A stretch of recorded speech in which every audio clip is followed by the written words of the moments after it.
in autostrada tra Porto Gruaro e San Stino di Livenza in un tamponamento tra tir. La vittima è un 25enne italiano che a causa dell'impatto era rimasto incastrato nell'abitacolo.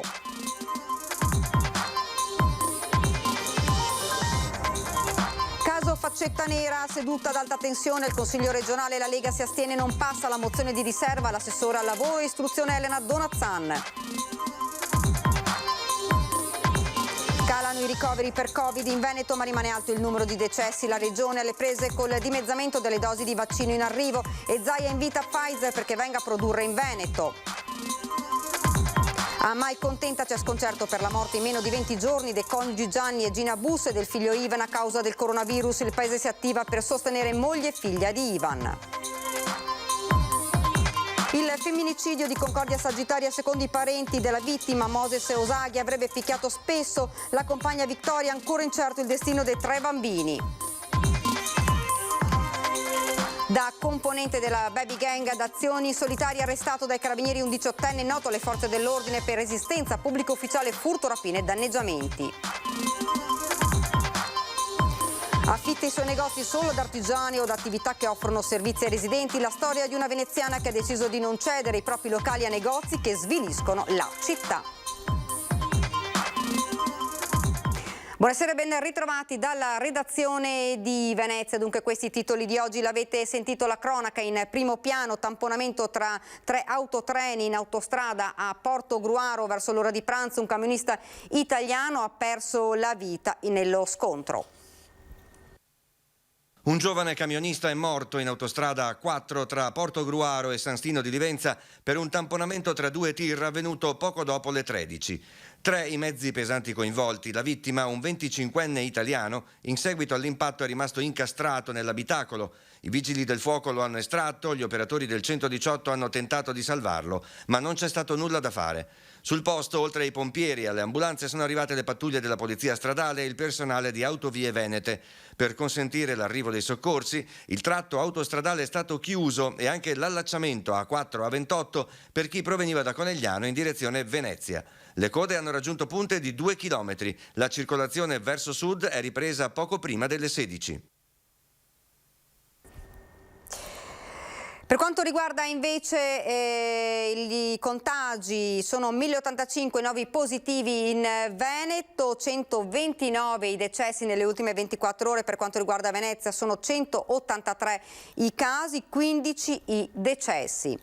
Ed è stato un pomeriggio davvero difficile in Consiglio regionale del Veneto, dove non è passata la mozione di riserve nei confronti dell'assessore Donazzan. Ci colleghiamo subito, la vedo nello schermo, con la nostra Ilaria Marchiori che si trova assieme a Paola Barbato a Palazzo Ferrofini. Ilaria. Sì, buonasera Daniela, buonasera a tutti i nostri telespettatori. Siamo proprio qui a Palazzo Ferrofini, sede del Consiglio regionale, dove si è conclusa da poco la seduta del Consiglio regionale in cui si è discussa la mozione di riserve nei confronti dell'assessore regionale Elena Donazzan, assessore all'istruzione e alla formazione. Questo perché una decina di giorni fa l'assessore, in leggerezza, come ha definito lei stessa, in una trasmissione radiofonica ha intonato Faccetta Nera. Dunque poi si sono susseguite in tutti questi giorni moltissime polemiche, prese di posizione, e di qui la decisione di presentare questa mozione di riserve. Tra l'altro è importantissimo evidenziare che non era mai accaduta una cosa del genere in 50 anni di storia. L'assessore Donazzan, come sentiremo tra pochissimo, ha rivolto a tutti le proprie scuse, come tra l'altro chiesto dallo stesso governatore Zaia all'indomani del fatto, e dopodiché c'è stata questa votazione. 47 le persone presenti, 10 hanno votato a favore, 5 hanno votato contro e 32 invece si sono astenuti. Trattandosi di una votazione nominale, dunque, come anticipato, non è stata raggiunta la maggioranza e quindi la mozione non è passata. La minoranza si è definita favorevole, favorevole, mentre contrari si sono definiti Fratelli d'Italia mentre per quanto riguarda il gruppo Zaia Lega Gruppo Misto si sono astenuti, di qui il numero dei voti. Dunque questa mozione nei confronti dell'assessore Donazzan non è passata. L'assessore non ha voluto rilasciare alcuna dichiarazione, probabilmente anche perché se ne sono dette davvero troppe in tutti questi giorni, e soprattutto perché è parsa abbastanza provata, nonostante si sia sempre dimostrata determinata. Comunque in questi giorni, anche nelle parole e nelle scuse che ha voluto rivolgere a tutto il Consiglio, di conseguenza anche a tutti i veneti, si è dimostrata addolorata. Ha detto: ho capito di aver sbagliato, può succedere anche a noi di sbagliare. C'è stata una condanna in realtà da più parti verso questo comportamento, anche da moltissimi membri della maggioranza, e dunque proprio per questo sono state necessarie varie ore di discussione nel pomeriggio. Ma per ripercorrere questo pomeriggio, questa discussione in Consiglio regionale, vediamo tutto nel prossimo servizio. Il Consiglio di oggi, con questa mozione, è l'occasione che mi permette di ribadire in modo ufficiale le mie scuse in quest'Aula. Non era mia intenzione offendere nessuno e certamente non mi troverò mai più nella circostanza di rispondere ad una trasmissione, qual è la Zanzara, irridente e sopra le righe, creando involontariamente imbarazzo alla mia amministrazione regionale. Poche parole in un clima teso, quelle usate da Elena Donazzan, sottoposta al fuoco incrociato di opposizione e parte della maggioranza per aver intonato Faccetta nera alla radio, un caso mediatico divenuto politico ed entrato a Palazzo Ferrofini attraverso una mozione di riserve presentata dalla minoranza ma sostenuta dagli stessi alleati della Lega. In molti mi sono stati vicini in questa settimana così carica di tensione e che dimostra una cosa sola principalmente, che su alcuni temi la nostra nazione ha ancora ferite aperte ed un clima che non permette leggerezze. Accade nella vita di sbagliare. Ammissione che però non basta all'opposizione. O si rifiutano quei metodi e tutte le nefaste conseguenze che hanno portato e possono portare, o si avvalla quell'atteggiamento benevolo verso il regime dittatoriale.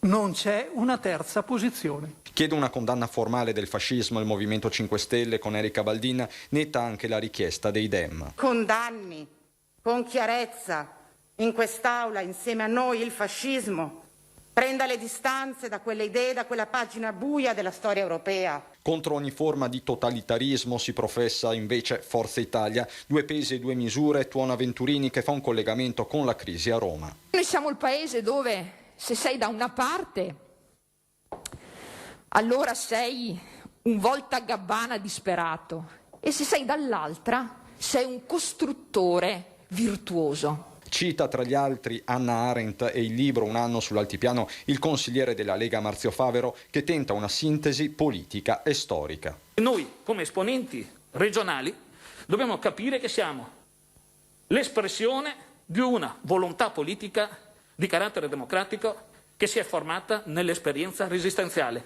quando comunisti, fascisti, socialisti, democristiani, repubblicani, persino monarchici capirono che dovevano essere uniti assieme contro il nemico.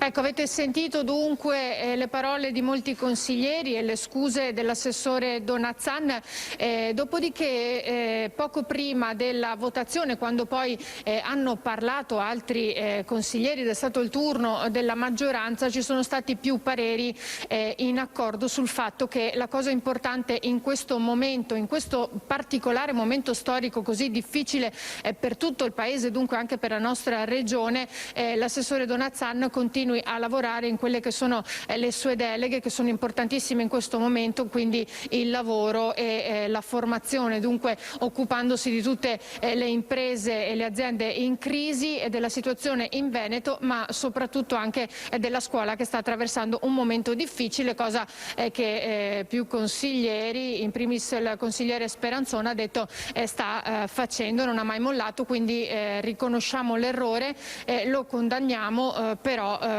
l'importante è che ora l'assessore svolga il suo compito, faccia il suo lavoro, perché è un momento tanto delicato. Qualcuno ha anche detto che effettivamente ci sono state molte ore di discussione e in un momento così difficile e complesso probabilmente si poteva anche cercare di evitare di perdere ulteriore tempo, però questo era giusto farlo anche per un atto di democrazia, come ha definito più di qualcuno, e quindi questo è l'esito di questa seduta del Consiglio regionale, con la mozione di riserve che non è passata. E se non ci sono altre domande restituisco la linea allo studio e saluto i telespettatori.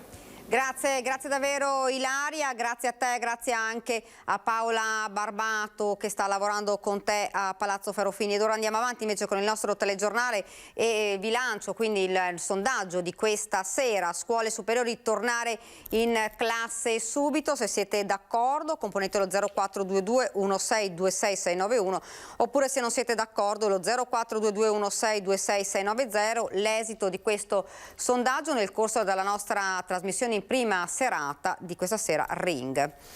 Dunque calano i ricoverati per Covid in Veneto, ma rimane alto il numero di decessi. La regione intanto si trova a fronteggiare il dimezzamento delle dosi di vaccino in arrivo e Zaia lancia un invito alla Pfizer perché venga a produrre in Veneto.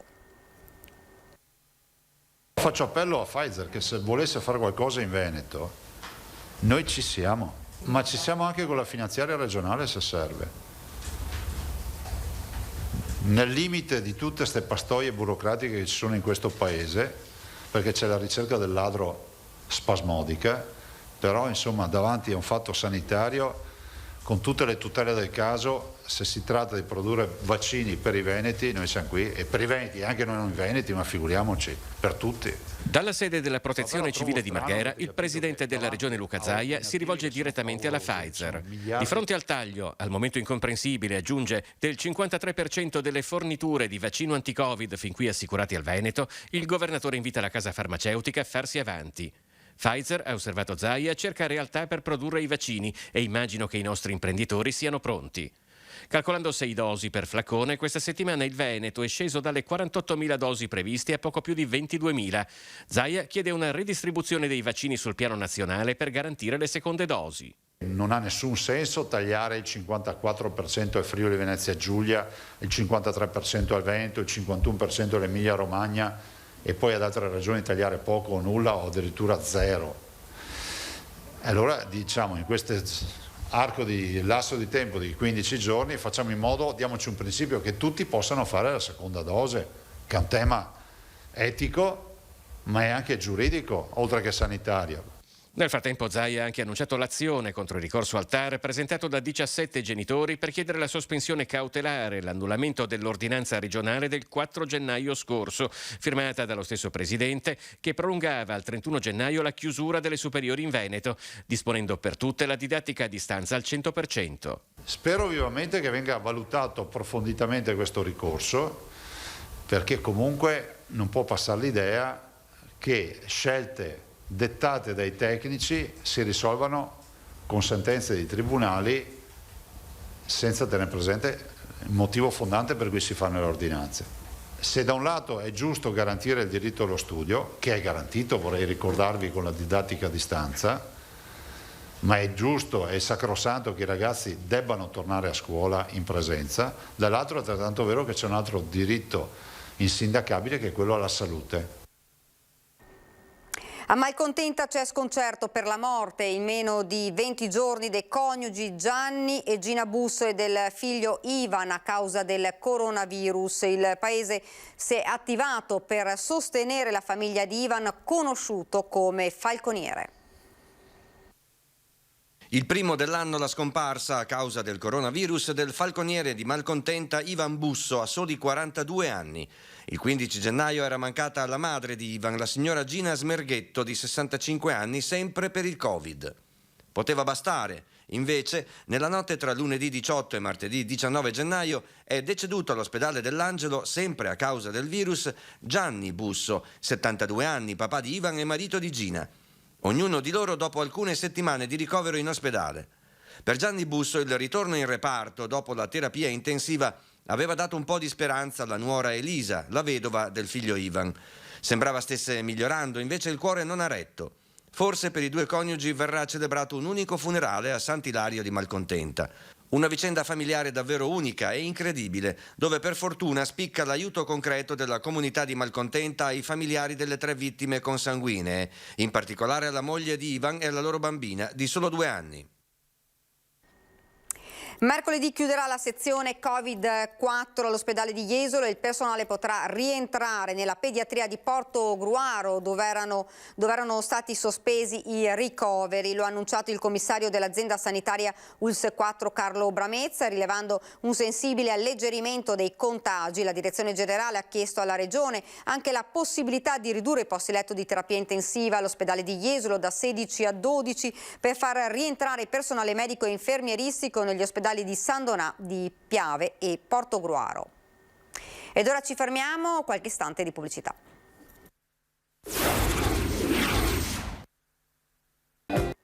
Rieccoci nuovamente in studio, siamo alla cronaca. Il femminicidio di Concordia Sagittaria. Pare che Moses Osagie picchiasse spesso la compagna Victoria fino al tragico epilogo di sabato sera. Ancora incerto il destino dei 3 bambini. I parenti della 35enne Victoria Osagie, uccisa dal marito sabato sera a Concordia Sagittaria, sono distrutti. Non accettano che il marito Moses, 42 anni, abbia potuto uccidere la donna e davanti ai loro 3 bambini. È il diavolo, la picchiava da anni, avrebbero detto. Victoria aveva paura di lui, ma di andarsene una volta per tutte non ci riusciva. Forse per i 3 piccoli. Le tensioni nascevano per i loro annosi problemi economici, con Victoria che in estate faceva le pulizie nei campeggi e Moses che da circa un anno pare avesse solo lavori saltuari, ma che nonostante questo riusciva a mandare soldi alla famiglia della moglie. 2 anni fa Victoria si era presentata a casa di una zia che vive a Como con il volto tumefatto per le botte del marito, raccontò. Poi c'era la gelosia. I parenti della vittima smentiscono qualsiasi voce che lei avesse un altro. Moses aveva invece raccontato alla sorella come, secondo lui, Victoria si vedesse con qualcuno fingendo di andare da parenti. Nonostante questo, il loro fidanzamento continuava. Lui voleva sposarla in comune e aveva comprato un anello, implorandola di non andare via. Da componente della baby gang d'azioni in solitaria, i carabinieri hanno arrestato un 18enne veneziano. I carabinieri di Mestre hanno arrestato su disposizione del Tribunale per i minorenni il 18enne veneziano Mattia Vianello, che ora andrà nella comunità Casa Francesco di Verona. Il ragazzo era noto alle forze dell'ordine per vari episodi di resistenza a pubblico ufficiale, furto, rapine e danneggiamenti. In una circostanza si era anche scagliato con gli amici contro un'auto della polizia locale a Mestre, per poi prendersela con un'altra vettura parcheggiata in Piazzale Roma. In passato ha fatto parte della famosa baby gang che dal 2019 ha imperversato tra Venezia e Mestre. La nuova misura cautelare fa seguito alle indagini dei carabinieri che hanno raccolto numerose segnalazioni e denunce negli anni, a partire dal 2018, e ricollegato il giovane a decine di furti, specie di biciclette e motorini. I proventi della refurtiva venivano poi trasferiti in altre attività, in particolare lo spaccio di marijuana condiviso con gli altri componenti della banda. E Venezia oggi è una giornata triste, è morta la mamma del patriarca Moraglia. Sentiamo, ci colleghiamo subito con il nostro Lorenzo Maier. Lorenzo, buonasera. Buonasera Daniela, buonasera a voi. Sì, hai detto bene, purtroppo è una giornata triste qui a Venezia. Nel pomeriggio la città è stata raggiunta dalla notizia della morte della mamma del patriarca, la signora Elena Gazzaniga, di 93 anni, malata da tempo, è mancata e subito, non solo da parte della diocesi ma anche da parte dell'intera città di Venezia, stanno arrivando numerosi messaggi di cordoglio e di partecipazione a questo lutto ci ha colpito Rio Patriarca.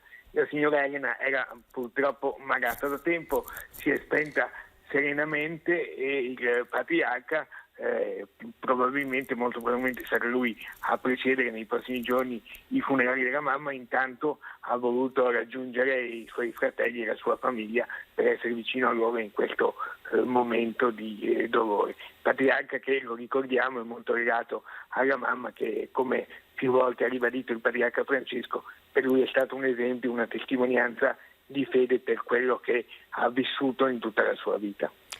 Grazie davvero Lorenzo, grazie.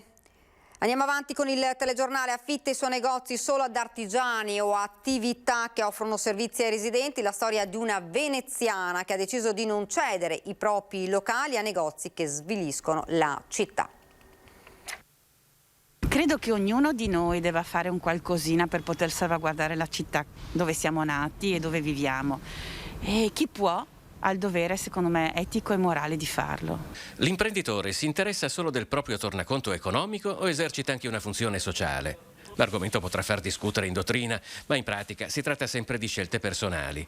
Ad esempio il negozio di famiglia di Anna Brondino, in Calle dei Fuseri, nel cuore di Venezia, è sfitto come altri locali vicini, ma sulla sua vetrina si legge un cartello diverso: affittasi ad artigiani o per servizi ai veneziani. Abbiamo messo i cartelli anche perché una marea di Bangladesh, una marea di cinesi che chiedono, ma ripeto, il problema non è etnico, il problema è di che cosa uno vuole aprire dentro il negozio.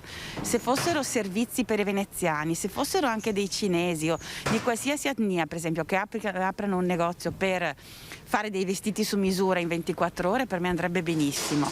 Il problema è che purtroppo le aperture non sono queste. Nel 1855 il trisnonno di Anna acquistò questo locale per aprirci una gioielleria che poi trasferì in Calle della Mandola. Anche il negozio in Calle della Mandola oggi è sfitto e con lo stesso cartello affisso in vetrina. Secondo la Guardia di Finanza, la crisi sta attirando a Venezia capitali di dubbia provenienza, spesso orientale, che le associazioni malavitose tentano di riciclare approfittando delle difficoltà economiche del momento. Sicuramente un rischio enorme che questa città sta correndo. Direi che sta un pochino anche i veneziani a, tra virgolette, tutelare il luogo dove vivono e anche alle istituzioni, ovviamente, a controllare in maniera più ficcante quelle che sono le transazioni che ci possono essere in questo periodo. Per Anna ci sono 3 priorità che qualsiasi amministrazione governi Venezia dovrebbe offrire ai suoi residenti: case decorose, servizi ai cittadini ed efficienza dei trasporti. Senza questo il futuro di Venezia si annuncia molto difficile. Siamo arrivati al termine, non perdete questa sera in prima serata la nostra trasmissione Ring, gli ospiti Marco Bonet, Corriere del Veneto, Settimo Gottardo, il senatore Andrea Ostellari della Lega, la senatrice Daniela Sbrollini di Italia Viva ed il senatore Andrea Ferrazzi del PD. Dunque questa sera la nostra trasmissione Ring, a me non rimane che salutarvi e lasciarvi ovviamente alle previsioni del tempo. Grazie davvero per averci seguito, buona serata.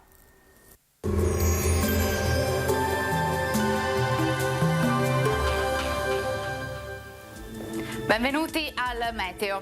Cambia la circolazione atmosferica. Giovedì una perturbazione colpirà il nostro territorio, ma già mercoledì ci saranno le prime avvisaglie di questo mutamento del tempo. Vediamo insieme il dettaglio del 20 gennaio. Sul Veneto il cielo si presenterà piuttosto grigio e nuvoloso. Al mattino possibile anche qualche foschia o nebbia. Sarà bassa la probabilità di locali piovaschi, ma non del tutto da escludersi. Temperature minime in lieve aumento con valori sopra lo 0 dappertutto per quanto riguarda le minime, massime invece tra i 3 e i 6 gradi. Ci spostiamo ora sul Friuli Venezia Giulia, dove la situazione sarà del tutto simile, un cielo che si presenterà in prevalenza coperto. Qui entro sera saranno probabili dei piovaschi. Temperature minime tra 1 e 6 gradi, massime invece sui 3-9 gradi all'incirca. Uno sguardo infine alla situazione del Trentino Alto Adige. Qui la regione sarà spaccata, vedete, in 2 settori con tanto sole sui settori settentrionali, molte nubi invece altrove. Temperature minime intorno ai meno 3 gradi, massime sui 4 all'incirca. Dal meteo per ora è tutto, vi auguro come sempre un buon proseguimento in compagnia di Antenna 3. Piemonte.